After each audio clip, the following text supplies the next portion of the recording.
is going on, everybody, and welcome to the Saturday edition of the Stochastic NHL Strategy Show. I am your host, Josh Harris. Last night we had a slate that played hockey. You either needed, you probably needed both, Dylan Strome or the Keller line. I was on the Keller line, wasn't on Strome, ended up playing neither. So I went and watched baseball. Even if you're not a baseball fan, Shohei Ohtani might have put in the best performance of all time in a playoff game, or maybe in just like any game in any sport. Absolutely ridiculous. Generational talent, generational better. But, we have 10 games here tonight. Cliffy's boys against my boys. Not going to be the best game, I think, we've ever watched between those two. But 10 games here tonight. There's some wild totals on this slate, but here to break it down with me. So, Cliffy, what's going on? Yeah, not a whole lot. Interesting slate last night. You either had the Keller line and the Strome line, or you didn't. Like that's, often that's how it goes on short slates, just because there's not a ton of scoring on a per game basis. Fewer games, you need to hit the right players that go off. So you had Keller, Schmaltz, and Strome, or you didn't have Keller, Schmaltz, and Strome. That's basically it. So last night was last night. Tonight's a brand new night. We do have 10 games. We have some pretty interesting late slate matchups, we'll say. There's a bit of injury news. There's, talk about my Habs. There's some guys missing from the Montreal lineup. Seattle, we'll definitely talk about those. I kind of like this slate. There's some backup goalies going, which I always like. I don't really have like a strong opinion basically anywhere right now. We'll talk about the lines one by one. Because San Jose's on the slate, the team playing San Jose is going to carry a lot of ownership. Other than that, like there's really a bunch of different ways you can go. So I think the big decision is what to do about the Pittsburgh San Jose game. We'll talk about that later. Yeah. We just got an update on Top Stack, so thank you, Jacob. But yeah, just to put it into perspective how crazy this slate is, the Flyers have a 3.1 total and the Sharks have a 3 total. There are two teams at home under 3, the Blues at 2.9, Kings at 2.8. All the other home teams are 3.0 to 3.6. That's really going to spread out the ownership. Obviously, Pittsburgh's in San Jose, as Cliffy alluded to. They're going to be pretty chalky. But other than that, I don't think you're going to find a overly chalky spot. So there will be plenty of ways to build on this slate. Will the sim tool ever cover NHL? As of now, no. It's kind of like a demand problem from DraftKings. But it's like a chicken and an egg, right? I feel like if there were sims, it would drive demand to DraftKings, but I don't think they want to put the resources to it because it takes up a lot of time, money, etc. If the contests do ever get to a point where the demand is there during NBA season, I think they'll reevaluate. But like the GPPs are fine now, but we'll see what they're like during NBA season, which starts next week. So, I mean, if they stay consistently large, they fill, and the demand is there, I'm sure it could be discussed again. But as of now, no. Also, if you do want to go premium, obviously no sims, but you do get Top Stacks. You do get the projections. You get access to the Discord with lots of sharp people in Haas and Frostback. But Frostback is useful because you can just stack against his goalie and you will print money, generally how it goes. I can't tell if I'm kidding or not because, he had a good season last year, but he started off with some pretty rough goalie picks this year. But if you do want to join, you don't have to go premium. This show will remain free for as long as we are here. You can click the link in the chat. Use promo code Stochastic15. That'll get you 15% off your first week or month of any subscription. Doesn't even have to be NHL. Can be whatever you want. But, again, these shows remain free. Let's get into this 10-gamer. We'll start it off with a doozy here. The Tampa Bay Lightning with a 3.1 total heading into Columbus. The Blue Jackets, our Blue Jackets, I may add, have a 3.3. The Lightning played last night. They lost in Detroit. No Kucherov. That definitely took the wind out of their sails last night. Their power play looked atrocious without Kucherov.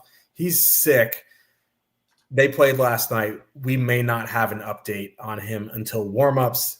As it stands, last night they went Point, Gensel, Hagel, Cirelli, Goncalves, Geeky, Bjorkstrand, Gord, Holmberg. Also of note, Andre Vasilevsky started last night, so it most likely will be our boy, not my boy, not your boy, but a boy, Jonas Johansson, going for the Lightning here. Columbus going Marchenko, Monahan, Voronkov, Fantilli, Jenner, Johnson, Coyle, Sillinger, Olivier. The coach decided to put his helmet back on and put the lines back to normal after a one-game experiment. There's a lot of ownership on Tampa 1 here, and it does make me nervous because I have a feeling Kucherov's going to play tonight. It wasn't like it was an injury. It was an illness, and they probably didn't want him to play back-to-back games while being sick. It's just, listen, I can be completely wrong here. I don't know. But, Kucherov comes back in, and they decide to load the top line. At least it's a 7 p.m. start where you can, be ready for that. But, that line would become much more expensive. It wouldn't be too much more expensive if they moved Gensel down to the second line again and left at Point, Kucherov, Hagel. But, I don't have a ton of interest. Say Kucherov doesn't play, right? 17.7% projected ownership on that line. I don't have a ton of interest just because, yeah, it's a good matchup. Yes, they looked awful yesterday, but, tonight's a new night. There's just a lot in that range for much lower ownership. We'll talk about Vegas. We'll talk about Montreal. We'll talk about, some other lines like Carolina's in that range. There's Blues. There's for a little bit more expensive, or for a little bit less expensive, you have Pittsburgh. You know what I mean? They are second in top stacks, which does make me nervous a bit. It's just the Kucherov factor is bothering me until I know definitively if he's going to be in or out, which we probably won't know until about 6:30 p.m. Eastern. It's hard for me to say what I want to do at Tampa. On the Columbus side, this is a Columbus 1 game for me, especially with Jonas Johansson in that. I remember last year, Jonas Johansson started in Columbus, and that game was 8-6. It was some wild back and forth game. We've talked ad nauseum about Monahan, Marchenko. They play with, a fair deal with Werenski. Monahan, Marchenko, Voronkov have been excellent dating back to last season. They're only 15,700 here. Under 9% projected ownership. It's no issue there. I do like Columbus 1 here. Columbus 2 is all right, but if Fantilli's not getting top power play time, his value to me just goes down a lot. So, if you want to do a Jenner Johnson 2-man or a Johnson 1-off, that's fine. But for me, it's Columbus 1. And Tampa, it's really hard to say definitively what I want to do until we get Kucherov news. Yeah, I'll be quick on Tampa. One, even if Kucherov doesn't play, watch for the line combinations because that Point, Gensel, Hagel line wasn't a thing until the final 10 minutes of the game. Gage Gonsalves started the game on that top line, and it was Geeky, Hagel, Cirelli on the second line. So, we just don't know. What I will say is that if Kucherov plays, I have a lot of interest in Tampa Bay. Listen, Columbus was not very good defensively last year. They just scored a lot of goals. That's why we like them for DFS. They're not very good defensively again this year.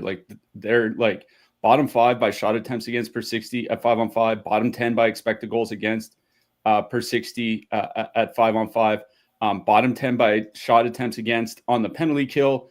They've allowed 7 power play goals against in 4 games. A bunch of those were against Minnesota, but still, I think it was 3 against Minnesota. That's still 4 power play goals in the other 4 games. Power play goals allowed, sorry.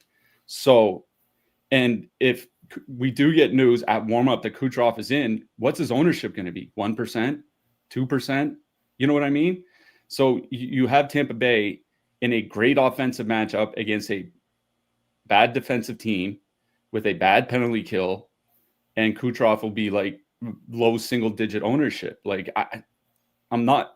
If Kucherov isn't in, I'm not playing Tampa. It's that simple. He's just such an important part, especially of what they do on the power play. 5-on-5, they can probably do well, but to really have a top DFS line on a 10-game slate like this, you probably need some power play production. He's just too important to the power play. If he's in, I have a lot of interest. We just won't know until warm up. Like they would be at the top of my list if he's in. So we'll see what warm up says. On the Columbus side, like, yeah, I do have interest in Columbus. One, like, kind of quietly, Tampa Bay's not been a good defensive team to start the season either.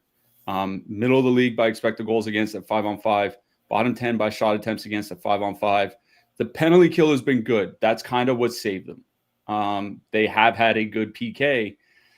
Anything can happen in one game, especially when you have Jonas Johansson in net. And, we talked about on Thursday how good Monahan and Voronkov in. And then funny enough, I think they had possibly the worst game that they've had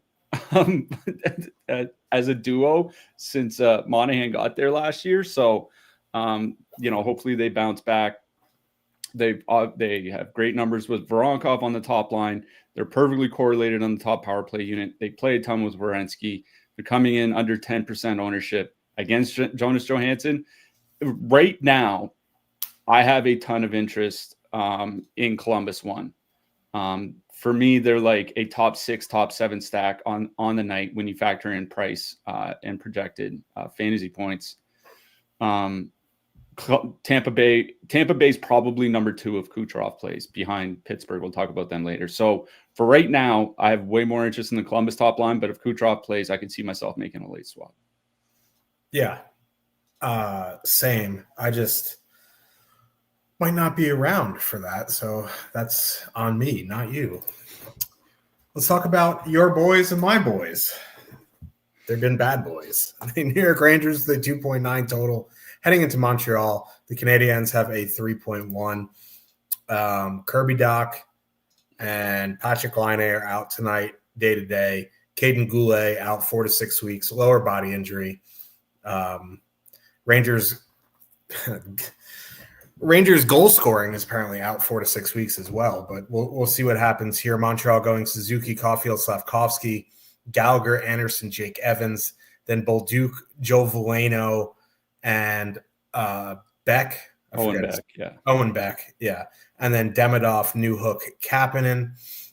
Rangers going Panarin, Zibanejad, Cooley, Miller, Lafreniere, Sheary. I'll start on the Rangers side. Zibanejad and Cooley played well together last year. The problem is that was with JT Miller and Zibanejad was on the wing with not Panarin. And we've talked enough about how Mika makes Panarin worse, Panarin makes Mika better, et cetera, et cetera. Like, they're fine. It's just a 17,300 on the road, 6% projected ownership.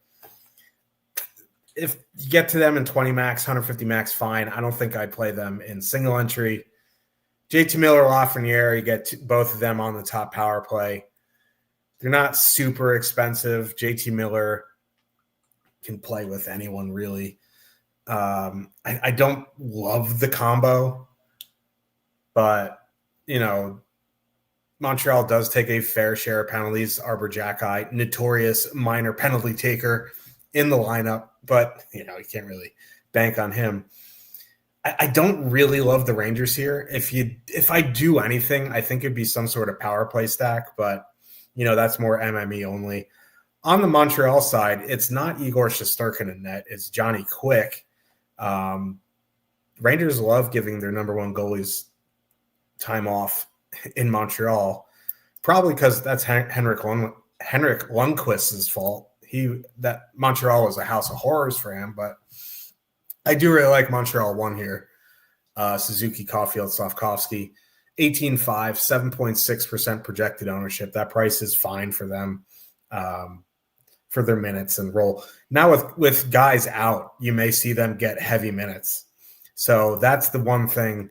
They were getting good minutes with the lineup full. Now with Kirby Dach out, you're going to see, I wouldn't be shocked to see Suzuki play 22 minutes tonight if it's a close game. So I do really like Montreal 1 here. The other lines of Montreal, yeah. Like, I guess, like, if you need a super cheap 2-man for a really expensive stack, like a 2-man of Anderson, Gallagher, Veleno, Bolduc is fine, or Newhook, Demidov. But I think it's top line for Montreal, bust for me.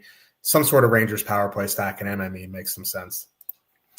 Yeah, I do want to talk about, obviously, the impact of those Montreal guys missing.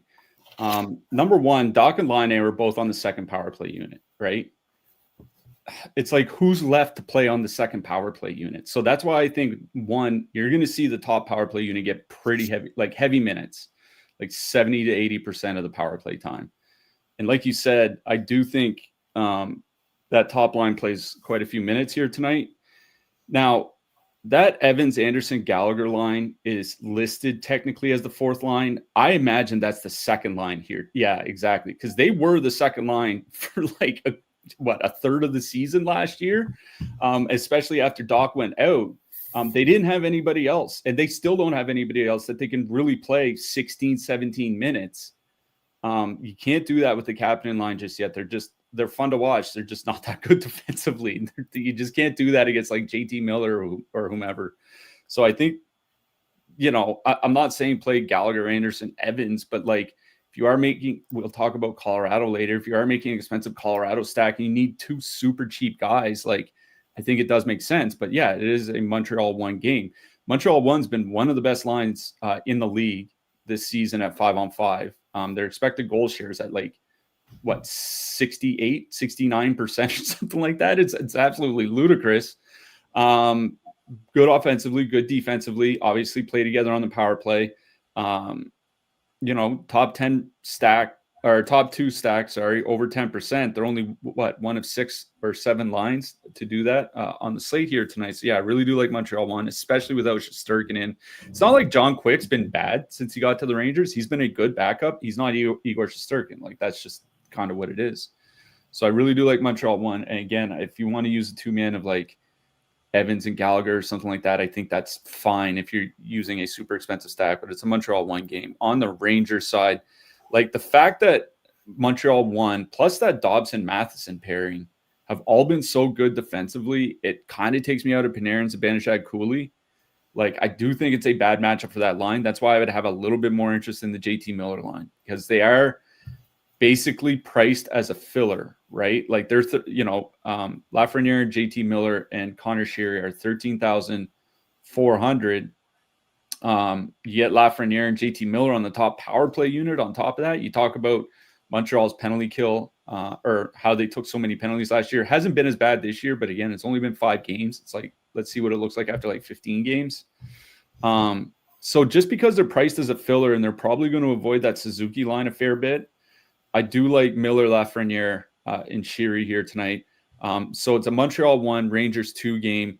And I will say, like, missing Caden Gooley, I mentioned to you in the Discord today, him and Jack-Eye have been Montreal's worst defensemen this season. So, like, taking Gooley out, putting in Jack-Eye is just, I feel like it's a break-even thing almost. So I think Montreal's top 4 is still going to be pretty good. It's just that bottom pair might struggle. And I think Miller and Lafreniere have the better opportunity of seeing some minutes against that bottom pair. So Montreal 1, Rangers 2. Minnesota Wild with a 3 total heading into Philadelphia. The Flyers have a 3.1. Flyers going Konechny, Michkov, Couturier, Tippett, Zegras, Dvorak, Forrester, Brink, Cates. So Minnesota started the game yesterday. Kaprizov, Boldy, Rossi, Eriksson, Ek, Tarasenko, Johansson. They ended the game. Kaprizov, Eriksson, Ek, Tarasenko, Marcus Johansson, Marco Rossi, Matt Boldy. It remains to be seen what they do. We won't know until warmups. The Wild have a 3 total here. It's one of the bigger road totals. It's just like they looked absolutely atrocious yesterday against Washington. I guess like they'll have that when their power play isn't rolling. It's not like their 5-on-5 is just elite or anything. So, have to see what their lines look like. As it is, like if they go back to Boldy, Kaprizov, Rossi, they're 20,200. There's a couple lines above them I like better. There's lines below them that I like better. They're kind of in no man's land. They do have a 3 total, so I wouldn't write them off completely. It would be more of an MME thing. Obviously, going to like a Boldy, Kaprizov 2-man or whatever. As long as if I'm playing the Wild in 20 max tonight, I'm building around Kaprizov. After that, you could do whatever you want with the power play, but I'd probably most likely get Boldy in there as well.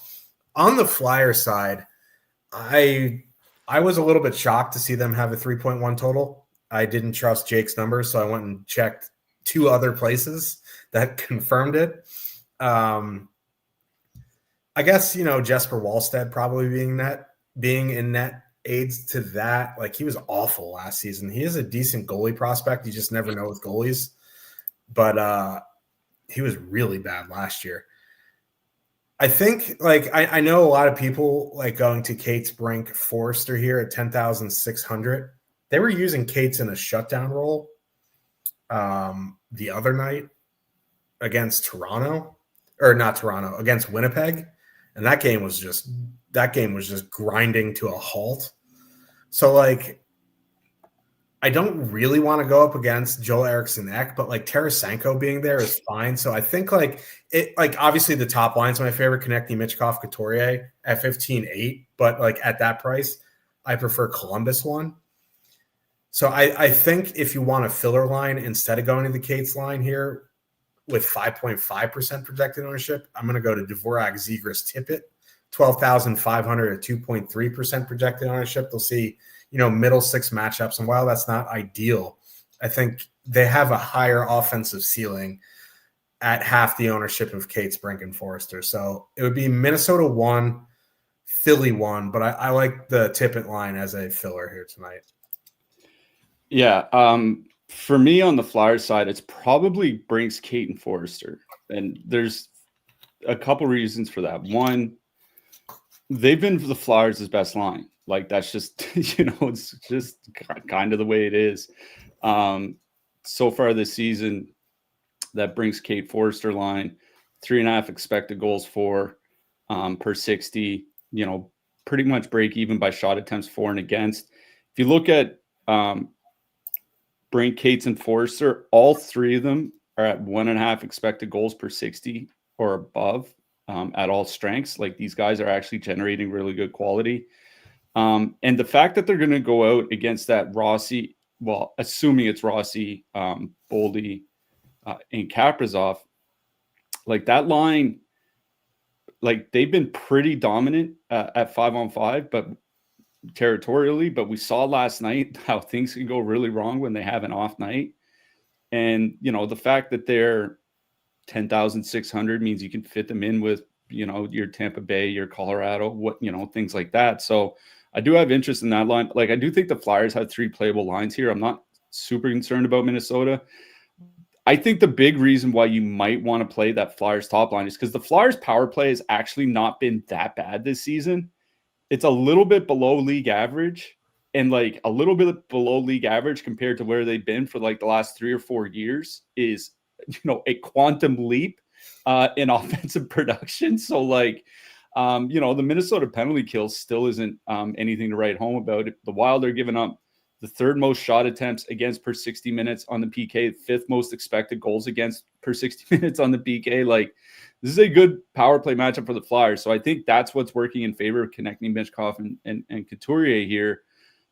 I just think with the way that I'm personally going to be building tonight, I'm going to be looking more for a filler stack from the Flyers than I will for a top line. On the Minnesota side, we'll have to see what things look like in warm-up. I would certainly have interest in a Rossi, Boldy, Kaprizov, but the thing is, in a single entry, like I said earlier, if Kucherov is in, probably just go play Tampa Bay.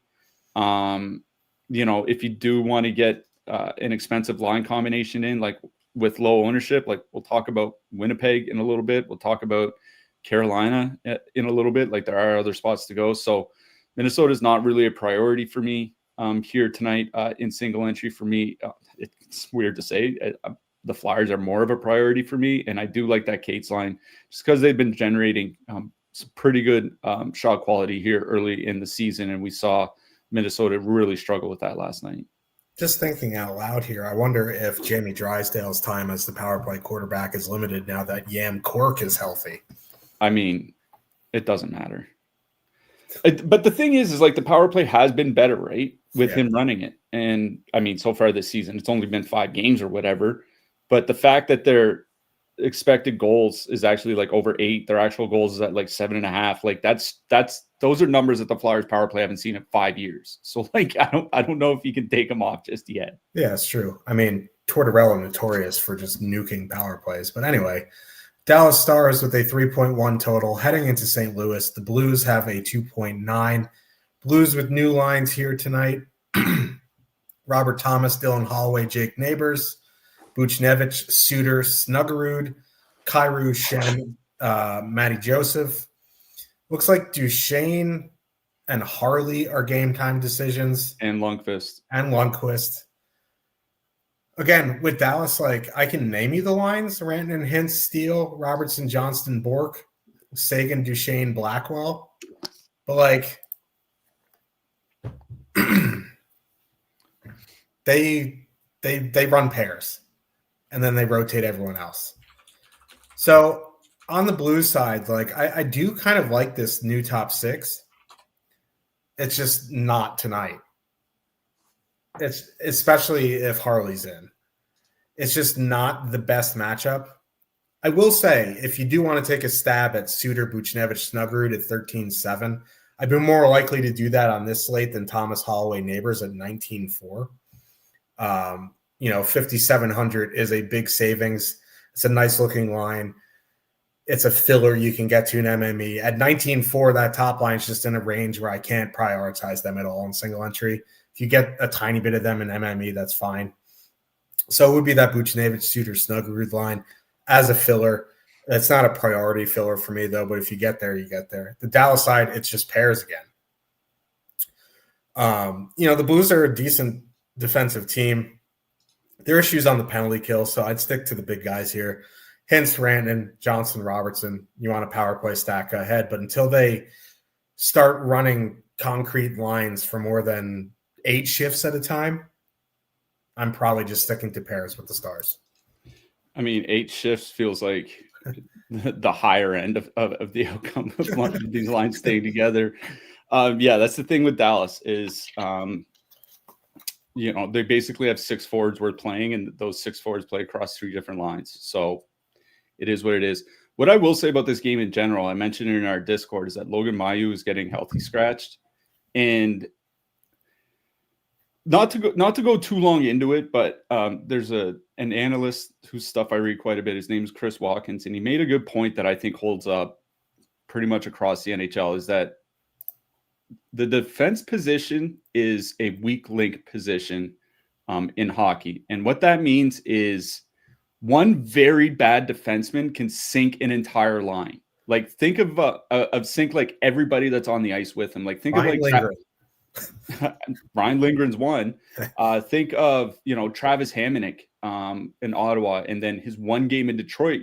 Look at the difference in Detroit between that first game and the 4 games since. It's just a night and day thing. Because not only, even if they only play 15 minutes, if they're getting crushed for 15 minutes, chances are you're either dumping it in for a line change, at which point you're giving up possession of the puck, or it's a defensive zone faceoff, which gives you lower offensive upside as it is. So it's not just what they do on the ice, it's how they impact the line that comes after them. And that's why I think not having Logan Mailloux in is such a big deal for, not just this game, but just St. Louis in general. I mentioned in our Discord, with Mailloux on the ice this season, 51% shot attempt share for the Blues. That's like Chicago Blackhawks last year stuff, right? With him off the ice, it's 54%. That's the difference between being a lottery team and being if not necessarily a Stanley Cup contender, then certainly a playoff team. That's just how important it is to not have somebody that just completely sucks playing on playing on your blue line. Like, it doesn't matter who it is. As long as the guy's at least NHL caliber, it's a massive upgrade for the Blues, not just for the people on the ice, but the people coming on the ice after that shift. So with that said, I do have a little bit more interest in St. Louis. I think you're going to see this team probably play their best game of the season here tonight. And it's because they actually have 6 NHL defensemen dressed. So I agree with you. The top line, I think, is too expensive, especially where Robert Thomas is at like 7 shot attempts per 60 minutes this season. Like he's not a guy that shoots a lot in general. He's at like Chandler Stevenson levels. It's pretty bad. So until I see that change, I agree with you. It's Suter, Buchnevich, Snuggerud. Suter and Snuggerud, pretty good so far this season. 80 shot attempts per 60 minutes, only 35 minutes together, 5-on-5. But Suter's been pretty good almost regardless of the line combination.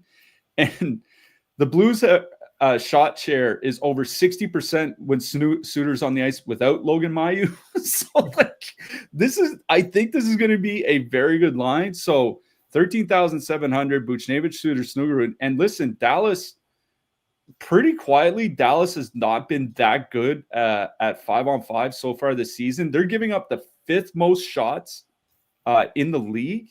The only teams giving up more are San Jose, Columbus, Buffalo, and Anaheim. So, like, especially if they're missing, like, Harley and Lundqvist or either one of them or something like that, I think it'll hurt the blue line. So, Buchnevich, Suter, Snuggerud is definitely a line I have interest in as a filler here tonight. On the Dallas side, like, I don't know. Like, honestly, like I said, they have 6 forwards worth playing. They're probably going to be playing across 3 different lines. Whichever pairing you want to go with, Robertson, Johnston, like honestly, it doesn't really matter.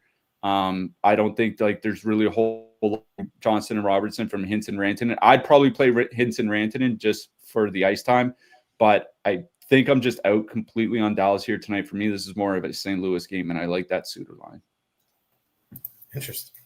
Seattle, the Kraken, 2.6 total heading into Toronto. The Leafs have a 3.4 total. Toronto going Matthews, Nyes, Cowan, Nylander, Tavares, Michelli, McMahon, Domi, Robertson. Seattle going McCann, Beniers, Eberle, Schwartz, Tolvin, and Stevenson, Marchment, Wright, Winterton. Toronto 1 is 17,500, 9.6% top 2 stack, 11.2% projected ownership. I know it's only been probably like 30 minutes, and that sample size isn't enough to like define that line, but they've looked very, very good together in their limited minutes. Seattle, if you look up average in the dictionary, you'll find Matty Beniers' face. It's like that whole franchise is just average. I think if you're just an average team going up against the Matthews line, it's a good matchup for Matthews. 17,500 is a good price. If you don't want to leave Easton Cowan in, that's fine. He plays like 14 minutes. But like he honestly hasn't looked out of place there. It's not like Emmett Finney in Detroit. He's not just on the ice for the sake of being a body. Like he looks like he belongs there. If you want to leave off Cowan, add in Nylander, making an expensive power play stack, that's fine.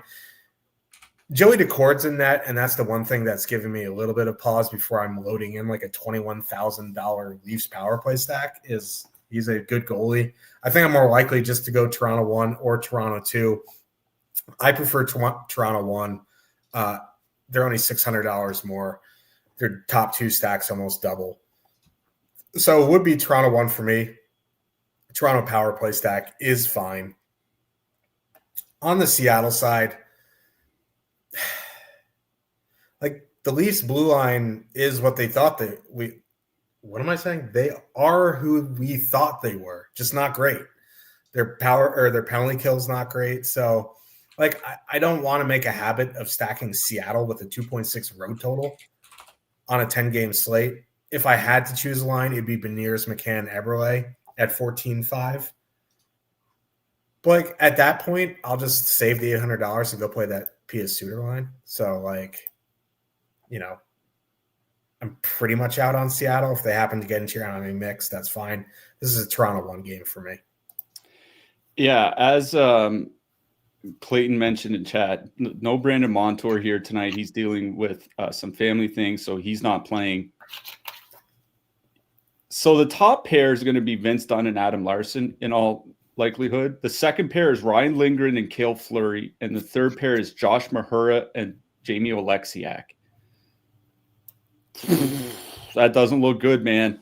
I'm kind of with you. I do like Toronto 1 here. Like, that line with Easton Cowan there, it's only been a few games, so don't make any firm determinations on it yet.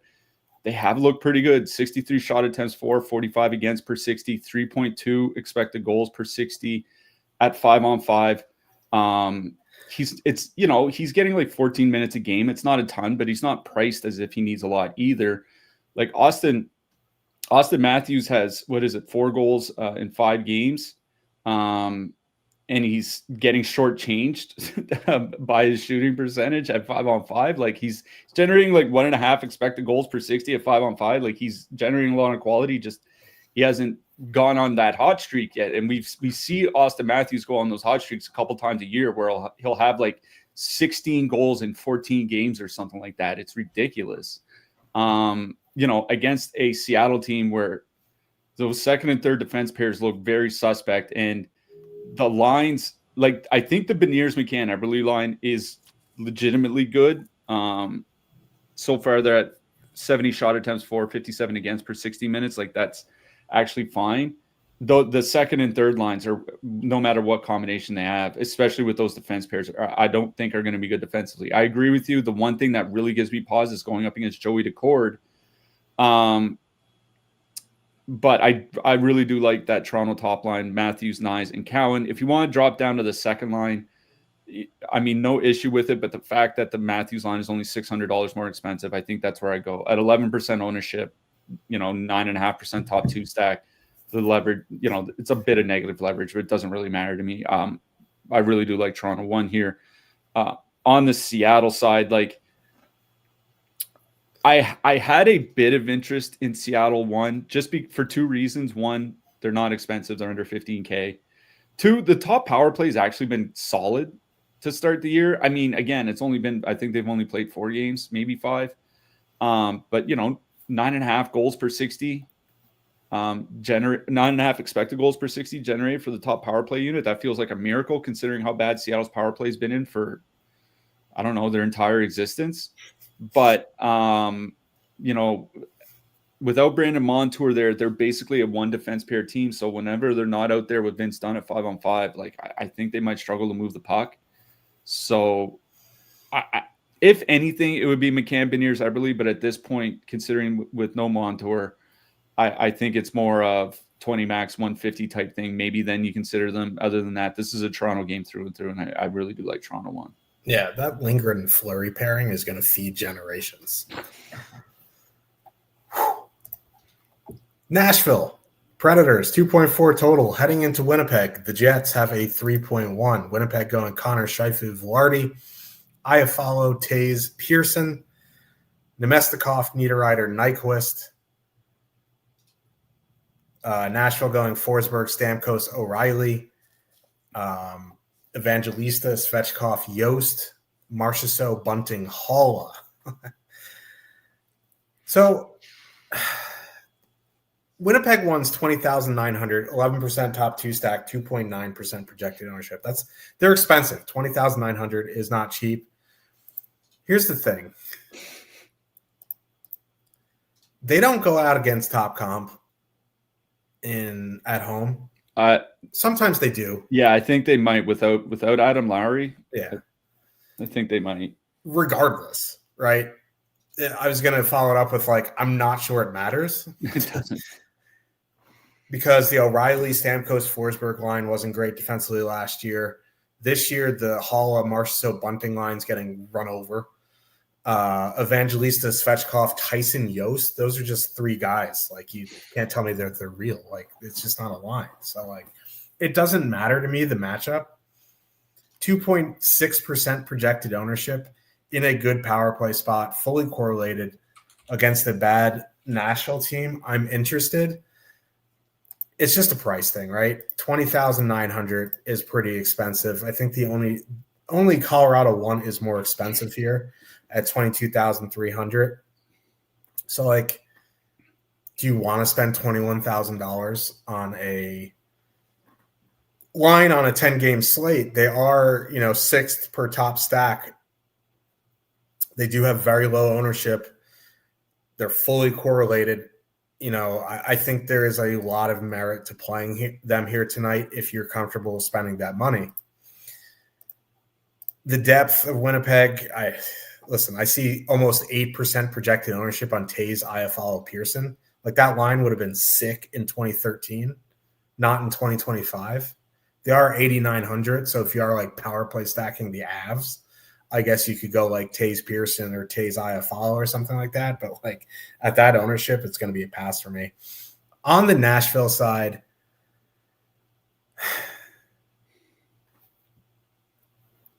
I guess it would be the top line just because like they're missing guys on the blue line. They're already the way to beat them is already on the penalty kill. They have, Nashville's power play was all right until Yossi got hurt last year. This line's fully correlated. They're 16,200, coming in around 2%. Like, I'm not prioritizing them. I much prefer, Columbus. There's another line, the Flyers top line I prefer, but like I wouldn't X them out at this price. If they're like 18-3, I wouldn't consider them, but at 16-2, I think they can be in your MME mix. But really, this is a Winnipeg one game. Yeah. On the Winnipeg side, like I really only have interest in that Winnipeg top line. I was looking at it today because we talked about how important Dylan Sandberg is to the Winnipeg blue line. Keeping our theme going of talking about bad defensemen. With the Winnipeg top pair of Morrissey and DeMello off the ice this season, Winnipeg's expected goal share of 5-on-5 is 25%. Honestly, I can't even make a joke about it because I can't think of a regular NHL player that was anywhere as close to that bad for any sustained period of time at any point. Like I think Douglas Murray at like 30 or 35% was when he was in Montreal 10, 12 years ago or whatever. It's about the closest that I can think of. 25% is just, it's an abomination. And that's why, like, I know Nashville's depth is not good, but it's also what's kind of giving me a little bit of interest. Like, I don't really like Evangelista Svechkov and Jost as a line, but I do think that Winnipeg's depth is absolutely god-awful.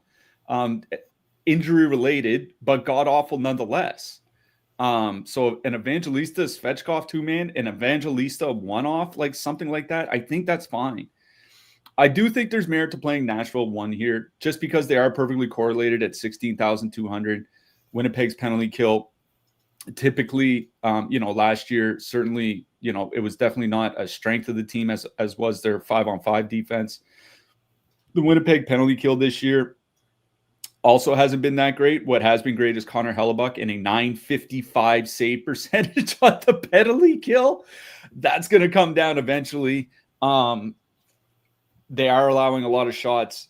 Hellebuck's really keeping them in there. So I do think there's merit to playing Nashville one. If you're playing one of those, a lineup where you're looking for a couple mid-price stacks, I think it's one you have to at least consider, just because anytime, even if only like 20% of their ice time isn't against the top of the Winnipeg lineup, they're going to eat that depth alive for that 20%. And, all you need is just one lucky break, one power play goal, and you're in business. So I do think there's merit to playing, whether the depth from Nashville, like Evangelista Svechkov two-man or something like that, or just stacking the top line and saying, against a bad penalty kill with a lot of missing depth that is used defensively, this isn't a bad matchup for Nashville, actually.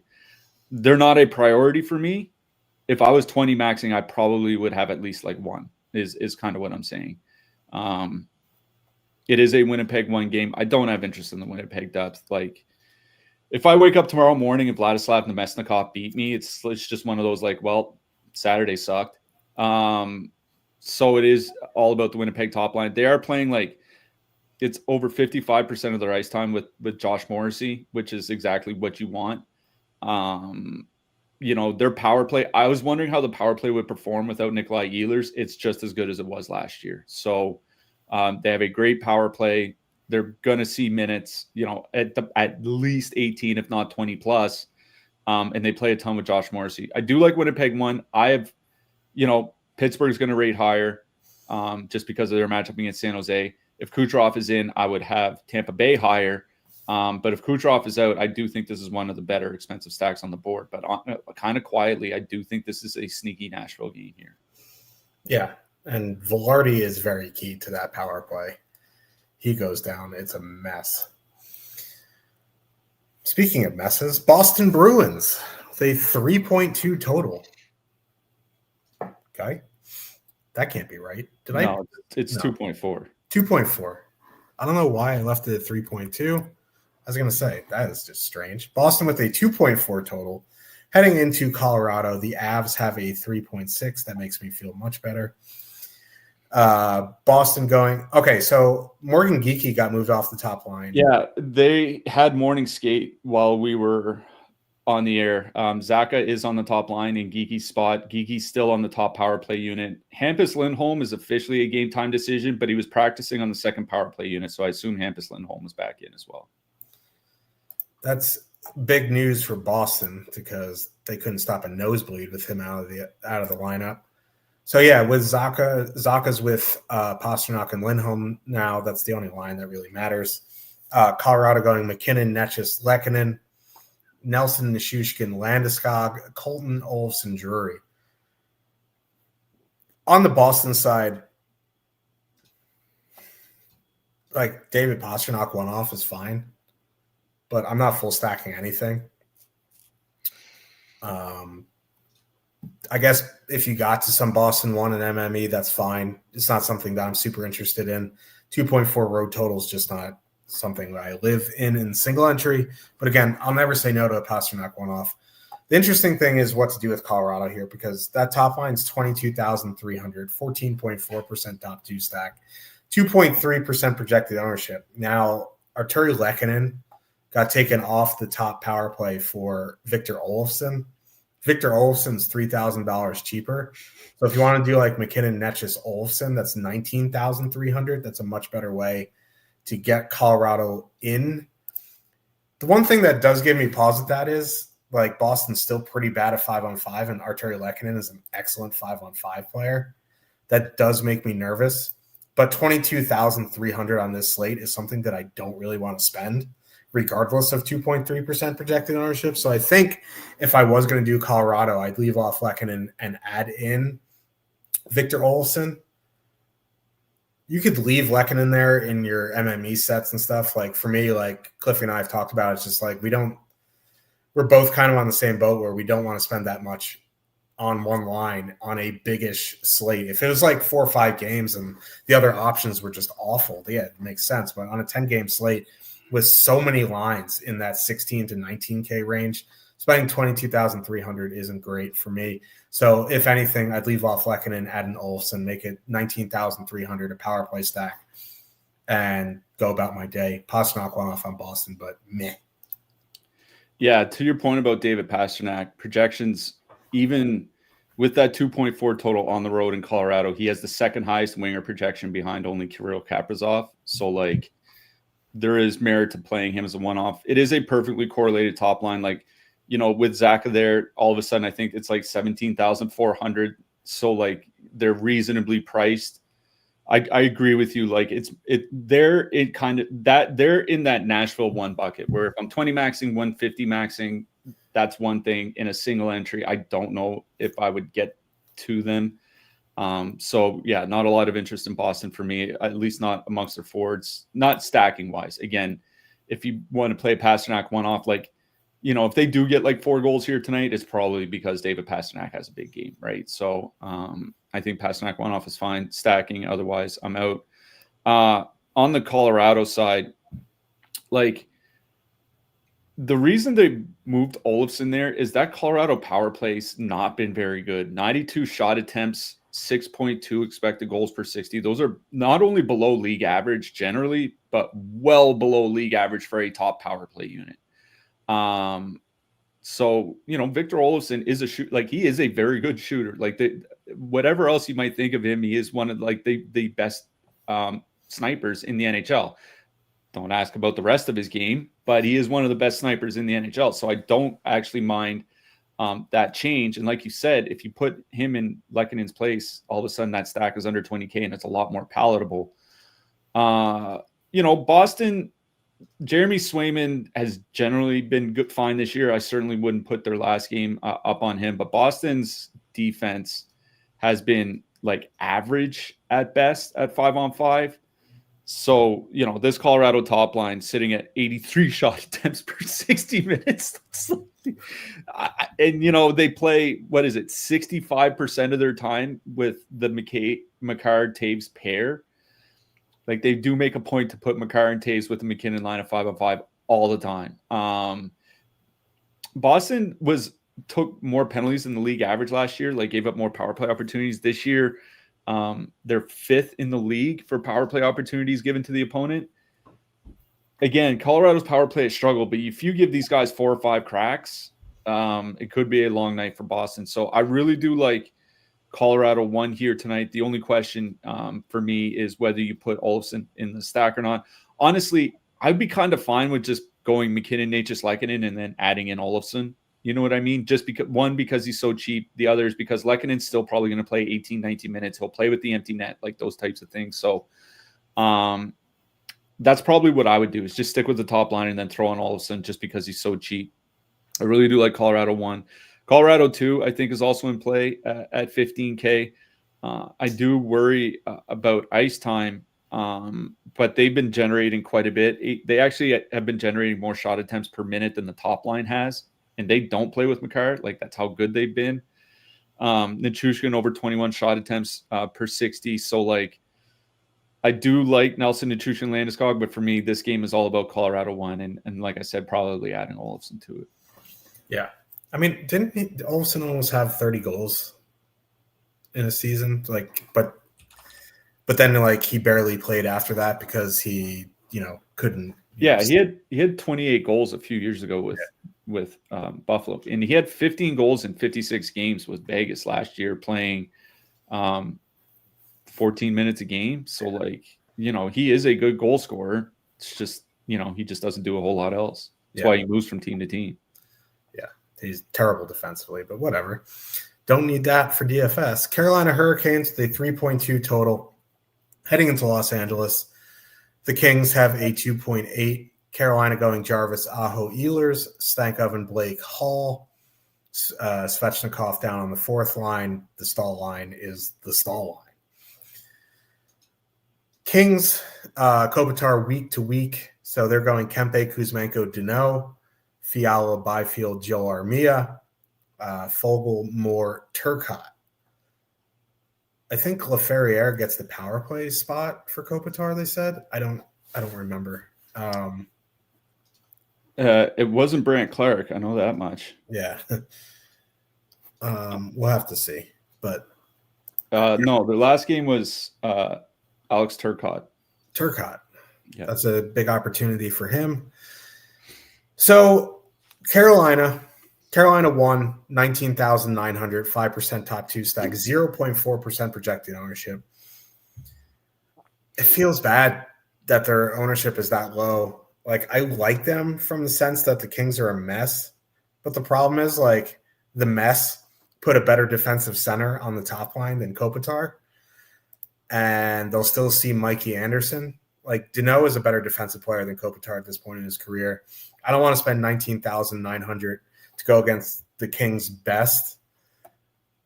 What I don't mind, though, is spending 13,000 for Stankov and Blake and Hall to get some Cody Ceci action. Fuck, he's bad. So, and Stankov and Blake have been unbelievable. It's just so funny to see Jordan Spence to step into the Ottawa lineup and be like, Honestly, I think since he got into the lineup, only Jake Sanderson's playing more at even strength. And now it took 2 games for the Kings to put Cody Ceci on the third pair. Oh, yeah. And the worst part is like Ottawa scratched Spence, and then they had to put him in out of necessity. And they're like, oh shit, this guy's actually good. There's so many bad talent evaluators in the NHL. It's unbelievable. But like Ceci sucks so bad. And I do really like Stankov and Blake Hall. Even if they move Svechnikov back there, it's completely fine. Hall is there. It's 13,000, still under 1% projected ownership. I do really, really like them. Much more than the top line here tonight. On the Kings side, again, like Carolina's just a wagon, man. They made the Ducks obviously had a very easy schedule before them, and they just kind of ran them out of the building. That's going to be a theme. That's not so much like a shot at the Ducks, more it is that like the Hurricanes are an absolute wagon. So like I don't really have too much interest in the Kings here tonight. If anything, it would be Byfield, Fiala, Armia at 14-3, but that's more MME. Like the Stankov and Blake line, I consider in any format. But Kings more of an MME play for me. Yeah, quickly on the Kings, I agree with you that Fiala, Byfield, Armia would be the line that I would go to, just because, you know, we've seen Byfield and Fiala play well with just about anybody. You know, Byfield is at over 18 shot attempts per 60 this year. Like, that's the one thing that really held back his DFS value basically until like the final 2 months of last season, like for his entire career, was that he just didn't shoot enough. And now he is shooting quite a bit. If he keeps up anywhere near that pace, he's an entirely different DFS player. So I don't mind them. I agree with you. It's more of an MME thing than single entry. Like, I don't have a lot of interest in the Kings here, especially like whatever we want to say about Kopitar. Like, he is pretty good on the power play. Like, he is very good below the dots, moving the puck, playing in tight spaces, like things like that. They don't have a guy that can replace him with. So it's more of a Carolina game. Carolina won, like, they've been absolutely unbelievable. 83 shot attempts for, 42 against per 60 at 5-on-5. Like, that's just bananas. Jarvis over 20 shot attempts and 2 expected goals per 60 at 5-on-5. It's like, it's not even including his power play time. That's just a 5-on-5. You know, the Kings top pair, it's not, you know, without Doughty and Anderson, it's not as stout as it's been. So I do think there are reasons for playing Carolina one, but they're in the MME bucket for me. Like, if I'm paying up basically $20K for a line, like I said, I'd probably rather play Kucherov. I'd rather go play Winnipeg one as well. So like, for me, I agree with you. This game is about Carolina too. Stankov and Blake and Hall. Again, we mentioned on the last show, and it's true again now that we have one more game of data. Stankoven and Blake are playing more even strength ice time than any other Carolina forward. Part of that is the power play, right? Because, you know, when the power play gets off, they put on I probably should have phrased that better. When the power play skates off the ice, it's the second line that goes on. But now that Jackson Blake is there, maybe that changes a little bit, but nevertheless, getting quite a bit of even strength ice time. Blake is on the top power play unit, as you know, I think Freddie mentioned in chat. He's on power play one. Jackson Blake so far this season, 18 shot attempts per 60 at 5-on-5. And like, listen, Taylor Hall's he's not the Taylor Hall of 6 or 7 years ago, but he's still a very good playmaker. And that's exactly what a line with Stankoven and Blake needs. That's why I didn't really like Svechnikov on that line. I'd want to see Svechnikov play with Stahl and Martinook, but that's another conversation for another day. So Stankoven, Blake and Hall going against, you know, they're probably going to avoid Danault and Byfield a fair bit. They're going to be going against that Cody Ceci pairing. At least with Mikey Anderson, like, they're like 50-50 shot attempts for and against. Like, they're just not playing hockey. I think the total shot attempts for and against per 60 is like 85 with the Anderson Ceci pair. It's just like, they're just refusing to play hockey, which I think is the best possible outcome for any defense pair with Cody Ceci on it. But I think that Carolina second line is good enough to run them over. So yeah, this game is about Carolina too for me. Oh, let's get to the Sharks. Pittsburgh. Penguins, 3.5 total. Heading into San Jose. The Sharks somehow mercifully have a 3 total. Pittsburgh going Crosby, Rust, Raquel, Malkin, Mantha, Brazeau, Novak, Kindell, Hollander. Sharks going Toffoli, Eklund, Wenberg, Celebrini, Skinner, Kurashev, Smith, Graf, Delandria. If this game sunk with the Titanic, I wouldn't be upset. Like, the Pittsburgh top line is going to be the chalk spot here tonight, and they're 18,400, 22.2% top two stack, 22.9% projected ownership. I was kind of hoping that they would price Pittsburgh up to like almost 21,000. We've seen that at times. The problem is they're so trash defensively that the odds really weren't in the favor of that. Like, you would really need to see Pittsburgh be like a minus 350 favorite for that to happen. So as it is, they're 18,400, which is a ridiculous price for a fully correlated line going against the Sharks back-to-back. It's just a question of what you want to do. I remember after the show yesterday, we were just like, you know what? I think we're going to fade Utah and just go to bed. That's kind of like how I feel about Pittsburgh here. It's just like, you're damned if you do and you're damned if you don't, because this is an unbelievable matchup. The price is great. The ownership, honestly, is in line with their top two stack. There's no matchups that concern me. You could say it's an Alex Nedeljkovic revenge narrative, but like, you could say that anytime he starts. He's been on every team in the NHL.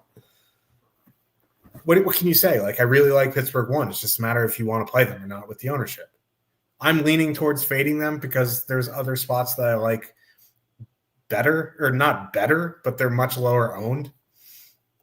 And they have similar ceilings if everything reaches their ceiling. So, you know, you can do whatever you want with Pittsburgh 1. It's the best matchup on the board. The price is great. I'm leaning towards fading them just because I want to go to bed early, I think. Malkin, Mantha, Brazeau is interesting because they're coming in under 2% projected. Even if that like triples to 6%, you're telling me you can get the GOAT, Justin Brazeau, against the Sharks for 6%? So, like, if I'm playing Pittsburgh here, I'm going to the second line. And let's not pretend like the Sharks get better as they go down the lineup. It's like that Malkin, Mantha, Brazeau line in a small sample have ridiculous numbers. It's like it's up to 50 minutes now. They're over 4 expected goals per 60. Yes, it's going to come down eventually. But, like, in this matchup, nah. So, like, I do really like Pittsburgh 2 with the much lower ownership. I will go to Pittsburgh 2. Over Pittsburgh 1 if I do play Pittsburgh. Obviously, Pittsburgh 1, best dollar-for-dollar matchup on the board, but that ownership is just too much. For me, on the Sharks side, like, Skinner scored a goal with Celebrini at even strength, but, like, that was a pinball goal more than an actual good hockey play. So, if anything, on the Sharks side, I'm going back to Toffoli, Eklund, Wenberg, but they're coming in at 13% at 14,200. I don't want to play chalk Sharks back-to-back on a 10-game slate. So, like, I wish this game wasn't on the slate. It is. There's just too much ownership in it, and I just hope it's not a 31-30 game, which it probably will be. Yeah, here's the point about the Penguins. Just going by my personal projections, and I imagine Stochastics is going to be relatively close once we get an update on Lekkonen's power play role. Because right now, Colorado 1's projected for the second most fantasy points as a line per Stochastic, but that's still with Lehkonen on the top power play. I imagine when he gets taken off, they're going to drop down. The gap between Pittsburgh 1 and the next closest line for total fantasy points projected tonight is bigger than the second highest team and number 11. Like the San Jose Sharks, they're barely they're not an NHL team. If you look at their defensive. If you look at just their puck possession numbers so far this season, I made the joke earlier about how 25% is something I haven't seen before. This entire team's at 33%. I honestly, like, anything close to that, and they're the worst team in the NHL over the last 20 years. Like, this is how bad that team is. So it's not, there's no reason to not play Pittsburgh tonight other than the ownership and randomness, but that's built into the ownership, right? Is like, do you think there's a 1 in 4 chance that the Pittsburgh top line goes ham here tonight? It's like, well, I mean, it's tough to fade. So yeah, Pittsburgh 1 is easily the best play on the board considering their price. Like these guys, this is the one time where I wish there was dynamic pricing so that they'd be like 22,000 or something like that. But it is what it is. So the only question with Pittsburgh is, do you want to fade the ownership or do you just want to ride the ownership? I think I'm kind of fine with it, honestly. If this was, 35% on a 7-game slate, then I'd be more worried about it. But I think there are enough low-owned spots elsewhere where you can get away with it. So yeah, Pittsburgh 1, lock and load. I think they're the best play on the board. Pittsburgh 2. Great. Like you said, they're still generating extremely well. Justin Brazeau, speaking of guys with over 2 expected goals per 60 minutes individually, Justin Brazeau still over 2 through 5 games. It's like this guy is just nuts. Even Pittsburgh 3, I'm going to be honest, I'm not huge on the depth of the Penguins, but like Kindles look good for Pittsburgh. And, Tommy Novak, we do like Tommy Novak. If you want to do 2-man of like Kindle and Novak, fine, go ahead. What are they going to do? Get stopped by Ryan Reeves and Barclay Goodrow? Like, come on now. So I think Pittsburgh has 3 lines in play. Just a matter of what you want to do with the rest of your lineup. On the San Jose side, honestly, I would probably focus on the power play. The power play has been the one good thing that San Jose has had this year. So, if you want to do like a Celebrini to Foley 2-man, Celebrini Eklund, like something like that, I think that's fine. I'm going to be hard pressed to play the Sharks, especially when their ownership is double their top 2 stack percentage on a 10-game slate, considering they're shaping up to be the worst team of the analytics era, which goes back to 2007. So, I'm out on San Jose. The one thing, like I will say, right, if you are looking to fade Pittsburgh 1, I honestly haven't decided yet. Like my first initial reaction is to fade just because whatever. The one saving grace you could say is like their middle 6 is going to run the fuck over the Sharks middle 6 that maybe Crosby only plays 17 minutes here tonight. But it's not like they're 21,000. I mean, like we saw Carolina. That happened with Carolina when they went into San Jose. If I'm not mistaken, like Aho and those guys only played like 16 minutes or something like that. Aho played 18. Seth Jarvis played 17. You know what I mean? So like, yeah, like they might not get a lot of ice time. Like that's the big concern. I think that's why you might want to play the second and third lines from Pittsburgh. Yeah, and the Sharks are so bad that if they traded for Cody Ceci, it'd be an improvement on the blue line. That's like just how bad they are. So he'd be their number 3 defenseman probably. Yeah, and good God. Let's get to the last game of the night here. Calgary Pilot Lights with a 2.4 total. Heading into Vegas, the Golden Knights have a 3.6 total. Not sure what Frostback's going to do here. There's no Ducks tonight. He's going to be lost. It's going to be in my DMs punching air, not knowing how to stack. But anyway, Vegas is a wagon. They're going to go Eichel, Stone, Barbashev, Marner, Dorofeyev, Hurdle, Carlson, Smith, Saad. Calgary going Kadri, Huberdeau, Farabee. Huberdeau's back. Welcome back. Congratulations. Here's the Golden Knights. Coronado, Frost, Sharangovich, Coleman, Backlund, Hanzek. Don't have a ton of interest here in the Pilot Lights. Not surprising here. Kadri and Huberdeau together with Farabee honestly is interesting to me, but not on a 10-game slate on the road in Vegas. I mean, at 16,500, I'll go play Nashville 1. Exactly. Like if they were at home to like Seattle, I'd be very interested in this line, but just not on this slate in this matchup at that price. So I'm pretty much out on Calgary. The Vegas side, Marner, Dorofeyev, Hurdle, 18,200, 11.2% projected on top 2 stack, 9.3% projected ownership. Eichel, Stone, Barbashev, 17.5, 6.2% projected ownership. I'm going to go right back to Eichel, Stone here. Like they play heavy minutes. Eichel's their best player.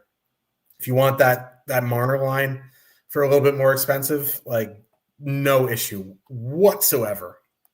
If you want to leave off Barbashev and add in Dorofeyev or Marner to make it a power play stack because the Flames, penalty kill sucks, like beautiful. But like I'm building around Eichel here. He goes on these like tears like Matthews does, where he just is unstoppable for a while. So it would be Eichel, Stone, Barbashev for me if you want to turn into a power play stack. Fine, no issue again with Hertl, Dorofeyev, Marner, but I like Vegas 1 here. Yeah, I'm out on the Flames. I don't think really need to explain a 2.4 total with a $16,500 top line on the road. So, on the Vegas side, what I will say, I agree with you. I would go to Eichel, Stone, and Barbashev. I mean, Eichel and Stone are getting a lot of ice time. That's one thing, right? Is like, Marner does lead them in ice time per game, but Stone's at 19.5 minutes. Eichel's at 21.5 minutes. Like these guys are playing a lot. So Eichel, Stone, and Barbashev, I think I agree with that. If you don't mind spending like $20K on a line or something like that, I agree. Like take off Barbashev and put on Dorofeyev or something like that, just because I think Calgary's bottom 10 by shot attempts against on the PK. It's just Dustin Wolf has been saving them, and Devin Cooley.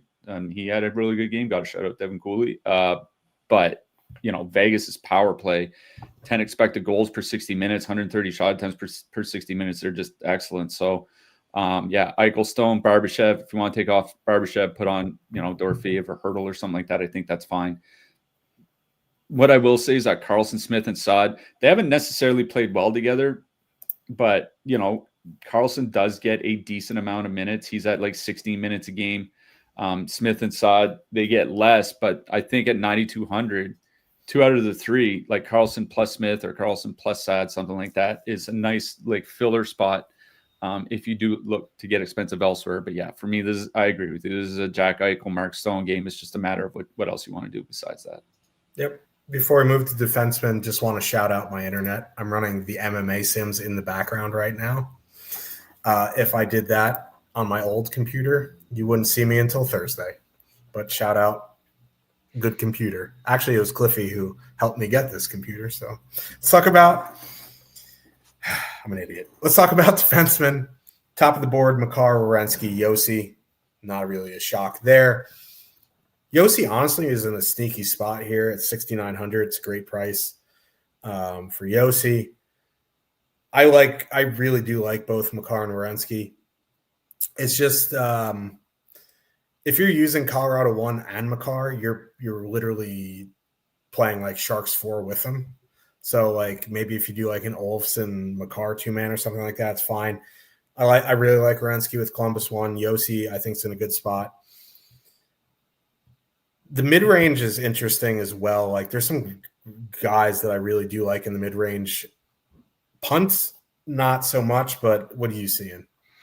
Yeah, at the top, I think Makar and Werenski's 1-2 is pretty easy. I mean, that's certainly what it is with the projections. Werenski at 14.6, Makar at 13.3. Werenski technically is a better point per dollar value. I certainly don't mind Makar here tonight. Hedman and Yossi, like, I don't mind Yossi. He's not shooting that much though, right? Like his shot attempts per minute is like a 10-year low or something like that. Yeah. So like if I'm paying 6,900 for Yossi, I might just try to find the extra $1,000 and go play Werenski. You know what I mean? 12 shots in 5 games. Yeah. So I mean, for me, I think it's Werenski and Makar in that, or at the top. I would have Makar number 1, but they're fairly interchangeable for me. The mid-price range is interesting because, I don't mind the spot for Thomas Harley, but as we mentioned earlier, he may be out tonight. And if he's out, Miro Heiskanen, he might play like 27 minutes. And I'm not a big Heiskanen guy, but if he's playing, if Harley's out, and even if Harley and Lundqvist are out, then Heiskanen could push upwards of 30 minutes. And Dallas does have a really good top power play unit. So, if Harley's out, I really don't mind Heiskanen. With Montour out, I really do like Vince Dunn. Speaking of a guy that's probably going to have to play a lot of minutes here tonight, I do like Vince Dunn. With Caden Gooley out, Alex Carrier and Arbor Jacki typically don't play a ton. Jaden Struble probably doesn't play a ton. So like Dobson, Hudson, and Matheson for Montreal are all probably going to play like north of 22 to 23 minutes. Matheson, believe it or not, he might be the guy that pushes like 25. So I don't mind Matheson here tonight. Charlie McAvoy for Boston as well. He might have to actually block like 5 or 6 shots here tonight from Colorado. So not a huge fan of the mid-price range, but yeah, if Harley's out, I do like Heiskanen. Vince Dunn, certainly. Charlie McAvoy, Mike Matheson in that mid-price range. I do think there are some cheap guys to look to. Again, with no Montour, I really do like Adam Larson at 3,600 for Seattle. Dmitry Orlov, top power play. Again, the only good thing that San Jose has this year is the top power play unit. Orlov is there, so I don't mind Orlov. Sean Walker for Carolina. Jacob Slavin's still not playing. Sean Walker at 3,800. I think, if you want to go with K'Andre Miller, fine. But for me, it's Sean Walker. Staying with Dallas, Essa Lindell. Again, if there's no Harley and Lundqvist, Heiskanen and even Lindell are going to have to play a ton of minutes. Braden McNabb. He's playing 21, 22 minutes a game without Noah Hannafin. For the cheap guys, Ben Hutton's at the top of the list for guys under 3K. I think a lot of that is a matchup against Calgary. I will shout out Den Matejchuk. Looks like he's going to be paired with Zach Werenski for Columbus. Like, I don't think that means he's going to play like 22, 23 minutes, but I do think playing with Zach Werenski is better than playing with any other defenseman in Columbus, obviously. Ryan Shea for Pittsburgh. He leads the Penguins blue line in ice time over the last 3 games, like more than Erik Karlsson. So Ryan Shea, like if you need a punt, he is 2,600 and he's getting 21, 22 minutes a game and he's in the best matchup on the board. Ryan Shea in 5 games this season, 22-30, 22-45, 21-28, 20-13, and 21-25 in times on ice. Ryan Shea, Shea Stadium. Goalies. Goalies. We hate goalies. Like the top of the board is just not ideal. Like Wedgwood has been great this season, don't get me wrong, but I don't want to pay $8,500 for Scott Wedgwood on this slate. Like even if it's Aiden Hill in net for Vegas, I don't really want to spend $8,400 for Aiden Hill. Hellebuck at $8,200 if I'm spending above $8K would be the guy, but like without their blue line, it's not ideal. Jake Ottinger is probably where I'd start looking. I don't really like a 8K and up. Jake Ottinger is fine. The Rangers haven't scored since Nam, so like Montebo's in play. Honestly, like we talk about how the Fox Gavrikov pairing is going to be really good. The Dobson Matheson pairing has been nasty for reasons that I don't understand. I guess if Matheson's not the guy, like he could be an excellent like Robin, I guess. So like Ottinger and Montembeau, I'm perfectly cool with. Spending down, like Jack Reeves, I guess is okay if Kucherov's out, but then I would have shot volume concerns about him.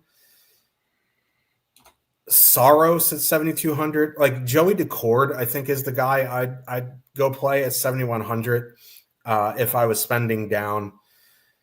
Like the other options really aren't great. I don't want to play Nedeljkovic. Like Saros, I guess is fine, but there's concerns there. Swayman in Colorado is just not great. So I'm probably my top 3 would be Ottinger, Montembeau, and Decord. Yeah. I don't mind Anthony Stolarz here tonight just because Seattle, like without Montour, like they might struggle to put up shot volume, but I think hand in hand with that is struggling to score. And the power play has been fine to start. We'll see how that goes. And the Leafs, typically their weakness is the penalty kill. So that facing like what should be a weak power play, especially the second half with Montour gone, I do like Stolarz here tonight.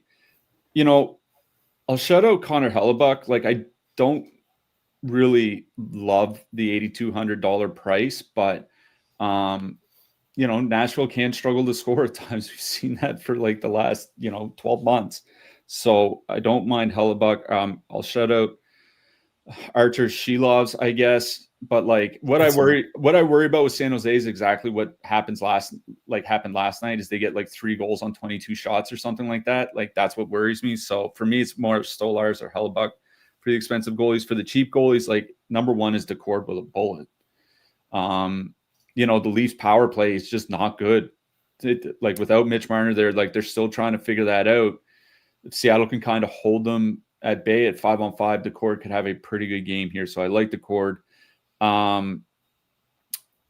Honestly, I don't mind Montembeault at 7,800. I will shout out Jet Greaves. If Kucherov doesn't play, like I get there is shot volume concerns, but I think that also makes it more likely that Tampa Bay doesn't score a bunch of goals. So Jet Greaves at 7,500. So I think for the cheap guys, it's Decord and Greaves. For the expensive guys, it's Stolarz and Hellebuck. Yep. We will be back. I think next week is Monday, Tuesday, Thursday for sure. Obviously Saturday as well. Friday is the question mark. Wednesday, there's no slate. I'm not even around Wednesday anyway. Who are you liking for your hat trick pick? Just talked about the Jets and their goaltending. Let's talk about the Jets and their forwards. And you said he's a linchpin of the power play, and he is. I'm going with Gabriel Velarde.